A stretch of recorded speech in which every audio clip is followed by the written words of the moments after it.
Good afternoon. My name is David Mariuson. This is for the Executive MBA class of February 2026. Here is my government issued ID so that it's clear that this is actually me. I hope that that's clear enough.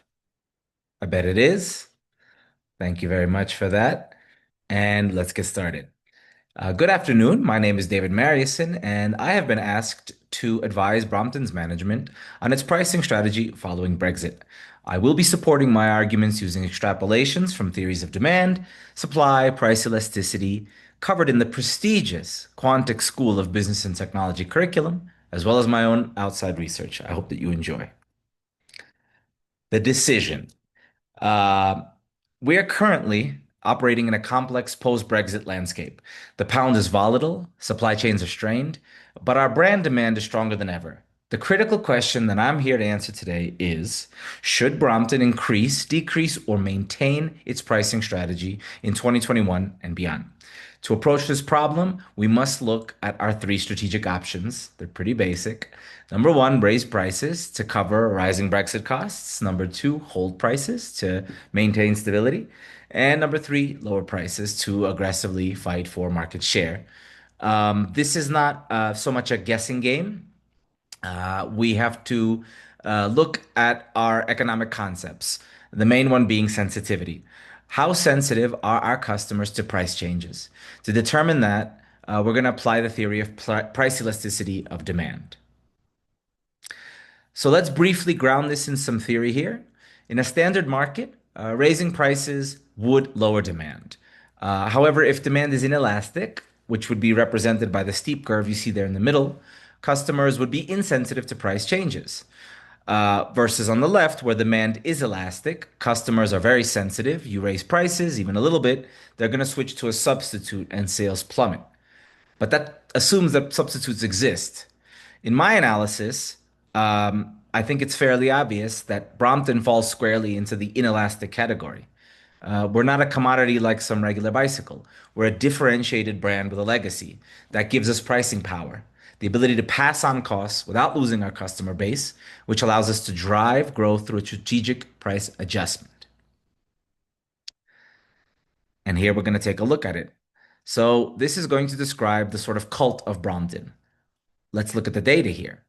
We're priced nearly four times higher than competitors like Viking. In a purely elastic market, we would have probably zero sales. But instead, we're growing 20% annually, according to the case study. Why? That's because Brompton is a cult classic, provides a religious experience for owners. Our customers are not just buying a bicycle, they're buying a classic British design and a lifestyle. This lack of substitution proves that our demand is highly inelastic. And given that Brexit is not only a macroeconomic event, but a socioeconomic event that strikes at the very question of British identity itself, I believe that we are uniquely positioned to grow our brand further in this way. Now let's look at the supply side, Brexit costs. We do face some pressure on the supply side here. As you can see in these figures, the British pound has weakened significantly since that 2016 Brexit vote. While we manufacture in London, we must import raw materials like titanium and rubber. A weak pound is going to increase those marginal costs. Economically, this is going to shift our supply curve to the left. If we keep prices static while our costs rise, our profit margins are going to inevitably, of course, erode. But there's good news on the demand side, and that's represented by that demographic shift. Despite some of these cost issues, our demand outlook is strong. In the last decade, our average rider dropped from age 50 or over 50 to under 40. We're seeing an explosion of younger users that are driven by environmental concerns and health concerns, especially since the pandemic. And we're helping them to solve these so-called last mile problem for commuters. This demographic expansion is going to shift our demand curve to the right, further reinforcing our ability to raise prices without losing volume. Now let's look at this positive demand shock. chart that happens here. To understand why we can raise these prices, we're going to look at the demand model. Now, the original position, the curve that's labeled D, represents our traditional market, older commuters age 50 and up, as noted in our historical data. At this level, our equilibrium price is P0 and our quantity is Q0. The shift, the structural shift that we're seeing, is the explosion of younger users under 40 who care about health, who care about the environment, who care about walkable cities, etc. This new demographic is going to act as this so-called positive demand shock. It's going to shift our entire demand curve to the right from D to D apostrophe there. That's going to create the new equilibrium F.